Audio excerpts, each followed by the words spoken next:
नमस्कार, स्वागत है आपका बिहार समाचार में। बिहार की मुख्य खबरों की ओर बढ़ने से पहले एक नज़र सुर्खियों पर। एक्शन में नीतीश सरकार, अब सरकारी जमीन कब्जा करने वालों की खैर नहीं, जाना होगा जेल, जुर्माना भी लगेगा। अब पटना हाईकोर्ट का बड़ा फैसला, जूनियर इंजीनियर के पद के योग्य नहीं, बीटेक डिग्रीधारी। अब बिहार में मौसम का बदलाव, कुछ जिलों में येलो अलर्ट, कहीं निकलेगी धूप। इंटर की परीक्षा में जूता मोजा पर रोक, बीएसईबी का फरमान, परीक्षार्थी चप्पल पहनकर ही आए। बिहार के कई अहम लोगों ने थामा कांग्रेस का दामन, पद्मश्री डॉक्टर जगदीश प्रसाद, अली अनवर और भागीरथ मांझी हुए शामिल। थोड़ा इंतजार कीजिए, नीतीश के बेटे निशांत की जदयू में एंट्री की अटकलों पर बोले मंत्री श्रवण कुमार। बिहार के प्राइमरी स्कूलों में 5 और मिडिल स्कूलों में 9 शिक्षकों का होना जरूरी, शिक्षा विभाग ने तय किया मानक। अब चलिए बढ़ते हैं बिहार की मुख्य खबरों की ओर विस्तार से। बिहार की नीतीश सरकार ने अब सरकारी जमीन पर अवैध कब्जा करने वालों के खिलाफ एक्शन में है। वहीं सरकार ने बिहार सरकारी परिसर एक्ट 2024 लागू कर दिया है। अब इस कानून को तोड़ने वालों पर न सिर्फ जुर्माना लगेगी बल्कि जेल भी जा सकते हैं। वहीं सरकार ने इस संबंध में गजट अधिसूचना भी जारी कर दी है। दरअसल बिहार सरकार अवैध कब्जा करने वालों पर नजर बनाए हुए है। वहीं अब सरकार अवैध कब्जा करने वाले लोगों के खिलाफ बिहार सरकारी परिसर एक्ट 2024 के तहत एक्शन लेगी। वहीं सरकार की ओर से साफ किया गया कि पहले नोटिस दी जाएगी, उसके बाद ही कार्रवाई होगी, जिसमें 10,000 रुपये तक का जुर्माना और अधिकतम 6 महीने की जेल की सजा हो सकती है। अब बताया जा रहा है कि सरकारी मकान या भवन या जमीन का आवंटन सरकार द्वारा किया जाता है, लेकिन कई मामलों में आवंटन की अवधि समाप्त होने के बाद भी लोग अवैध रूप से कब्जा बनाए रखते हैं और समय पर किराया भी जमा नहीं करते हैं। वहीं अब ऐसे मामलों में सरकार सख्ती से निपटेगी।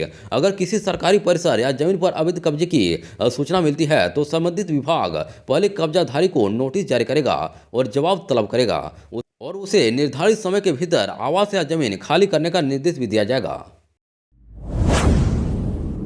पटना हाईकोर्ट ने आज अहम फैसला सुनाया है। वहीं पटना हाईकोर्ट ने कहा कि बीटेक डिग्रीधारी जूनियर इंजीनियर के पद के योग्य नहीं हैं। वहीं बिहार जल संसाधन विभाग अधीनस्थ इंजीनियरिंग यानी कि सिविल समग्र भर्ती नियम को असंवैधानिक करार देने से हाईकोर्ट ने इनकार कर दिया। दरअसल पटना हाईकोर्ट ने स्पष्ट किया कि जूनियर इंजीनियर के पद पर नियुक्ति के लिए योग्यता के रूप में सिविल, मैकेनिकल, इलेक्ट्रिकल इंजीनियर में डिप्लोमा या समकक्ष निर्धारित किया गया है, लेकिन बीटेक डिग्रीधारी उम्मीदवार इस पद पर आवेदन कर नियुक्त हो जाते थे। लेकिन इसके बाद राज्य सरकार ने इंजीनियरिंग संवर्ग भर्ती नियम लाई, जिसके तहत बीटेक डिग्रीधारी को जूनियर इंजीनियर के पद के अयोग्य माना गया है। वहीं इस नियम को हाईकोर्ट में याचिका दायर कर चुनौती भी दी गई थी। वहीं बिहार जल संसाधन विभाग के अधीनस्थ इंजीनियरिंग सिविल समग्र भर्ती 2023 के नियम 8, 1 और 2 को चुनौती देने वाली याचिका को acting chief justice Ashutosh Kumar की खंडपीठ ने खारिज कर दिया। अब बिहार के मौसम में लगातार बदलाव देखने को मिल रहा है और आने वाले दिनों में इसमें और बदलाव होने की संभावना जताई जा रही है। वहीं मौसम विभाग ने अनुमान लगाया कि बिहार का मौसम गुरुवार यानी कि 30 जनवरी को फिर से करवट ले सकता है। वहीं इस दिन राज्य के कई हिस्सों में घना कोहरा छा सकता है, जिससे ठंड और कुहासा बढ़ सकती है। वहीं कुछ जिलों में धूप निकलेगी, जिससे लोगों को दिन में थोड़ी राहत मिलने की उम्मीद है। वहीं मौसम विभाग के अनुसार इस हफ्ते बिहार में पश्चिमी विक्षोभ का असर देखा जाएगा, जिसके कारण मौसम में बदलाव की स्थिति बनी रहेगी। हालांकि राज्य के न्यूनतम तापमान में कोई खास बदलाव की संभावना नहीं है। वहीं पश्चिमी विक्षोभ के प्रभाव से राज्य के तापमान में उतार चढ़ाव हो सकता है, लेकिन कोहरे की स्थिति बनी रहेगी। वहीं मौसम विभाग के पूर्वानुमान के अनुसार बुधवार को बिहार के पश्चिमी चंपारण, पूर्वी चंपारण, सीतामढ़ी, शिवहर, मधुबनी, सुपौल, अररिया, किशनगंज और पूर्णिया जैसे जिलों में घना कोहरा रहने की संभावना है।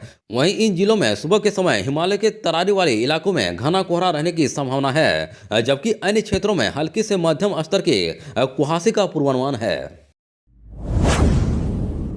बिहार विद्यालय परीक्षा समिति की इंटरमीडिएट परीक्षा 1 फरवरी से शुरू होगी। वहीं यह परीक्षा 15 फरवरी तक चलेगी। वहीं मैट्रिक परीक्षा 17 से शुरू होकर 25 फरवरी को खत्म होगी। वहीं बीएसईबी ने परीक्षा के संबंध में महत्वपूर्ण दिशा निर्देश जारी किए हैं। वहीं जारी निर्देश में कहा गया कि परीक्षा भवन में जूता मोजा पहनकर आना प्रतिबंधित है। वहीं जूता मोजा पहनकर आने वाले परीक्षार्थियों को केंद्र के अंदर प्रवेश नहीं दिया जाएगा। वहीं जूता मोजा की जगह चप्पल पहनकर ही परीक्षा केंद्र में प्रवेश करेंगे। दरअसल किसी भी परीक्षार्थी को किसी भी परिस्थिति में जूता मोजा पहनकर परीक्षा में शामिल होने की इजाजत नहीं होगी। इसके साथ ही समिति ने परीक्षा में शामिल होने वाले सभी परीक्षार्थी, उनके अभिभावक एवं परीक्षा कार्य में शामिल सभी पदाधिकारी कर्मी से कदाचार मुक्त परीक्षा संचालन में सहयोग करने को कहा है। मालूम हो कि इंटर वार्षिक परीक्षा में 12,90,000 परीक्षार्थी शामिल होंगे। इसके लिए राज्य भर में 1500 से अधिक केंद्र बनाए गए हैं। दरअसल जारी गाइडलाइन के अनुसार दोनों पाली में परीक्षार्थियों को परीक्षा शुरू होने के आधे घंटे पूर्व ही केंद्र के अंदर प्रवेश मिलेगा। वहीं प्रथम पाली के परीक्षार्थियों को परीक्षा होने के समय 9:30 बजे से 30 मिनट पहले यानी कि 9 बजे तक, और दूसरी पाली की परीक्षा को 2 बजे से शुरू होगी, उसके लिए 1:30 बजे तक प्रवेश मिलेगा। वहीं विलंब से आने वाले परीक्षार्थियों को परीक्षा भवन में प्रवेश की अनुमति नहीं मिलेगी। वहीं समिति ने कहा कि परीक्षा शुरू होने के 1 घंटा पूर्व परीक्षा केंद्र पर प्रवेश शुरू होगा। अब बिहार के कई अहम लोगों ने आज कांग्रेस पार्टी का दामन थाम लिया। वहीं दिल्ली में कांग्रेस मुख्यालय में एआईसीसी मीडिया और पब्लिसिटी विभाग के चेयरमैन पवन खेरा और बिहार कांग्रेस के अध्यक्ष डॉक्टर अखिलेश प्रसाद सिंह ने उन्हें पार्टी की सदस्यता दिलाई। वहीं कांग्रेस ने कहा कि उन लोगों के खिलाफ अब पार्टी में शामिल होने के बाद बिहार में कांग्रेस की स्थिति और मजबूत होगी। दरअसल दिल्ली के कांग्रेस मुख्यालय में आयोजित कार्यक्रम में बिहार के अलग अलग क्षेत्रों से कई अहम लोगों ने पार्टी की सदस्यता ग्रहण की। दरअसल इनमें केंद्र स्वास्थ्य मंत्रालय के पूर्व डायरेक्टर जनरल और मशहूर heart surgeon doctor Jagdish Prasad और माउंटेन मैन दशरथ मांझी के बेटे भागीरथ मांझी और पूर्व सांसद और पसमादा मुस्लिम महाज के अध्यक्ष अली अनवर और प्रजाति गुम्हार संघ के प्रदेश अध्यक्ष मनोज प्रजापति और आम आदमी पार्टी के पूर्व राष्ट्र प्रवक्ता निशांत आनंद और बीजेपी के पूर्व राष्ट्र प्रवक्ता निखत अब्बास और लेखक फ्रैंक हुजूर शामिल है। बीते कुछ दिनों से बिहार की सियासत में मुख्यमंत्री नीतीश कुमार के बेटे निशांत कुमार चर्चा में बने हुए हैं। वहीं निशांत के सक्रिय राजनीति में आने की अटकलें तेज हो गई है। वहीं जदयू सूत्रों के मुताबिक पार्टी कार्यकर्ता भी जदयू में उनके आने की मांग उठा रहे हैं। वहीं इसी बीच नीतीश सरकार ने मंत्री श्रवण कुमार से इस मामले पर बड़ा बयान दिया है। उन्होंने कहा कि जब समय आएगा तो सब सामने आ जाएगा, थोड़ा इंतजार कीजिए। वहीं मंत्री श्रवण कुमार ने कहा कि निशांत कुमार की सोच अच्छी है, राज्य के बारे में जानकारी भी अच्छी है, मैं उनका स्वागत करूंगा, लेकिन सिर्फ हमारी राय से नहीं चलेगा।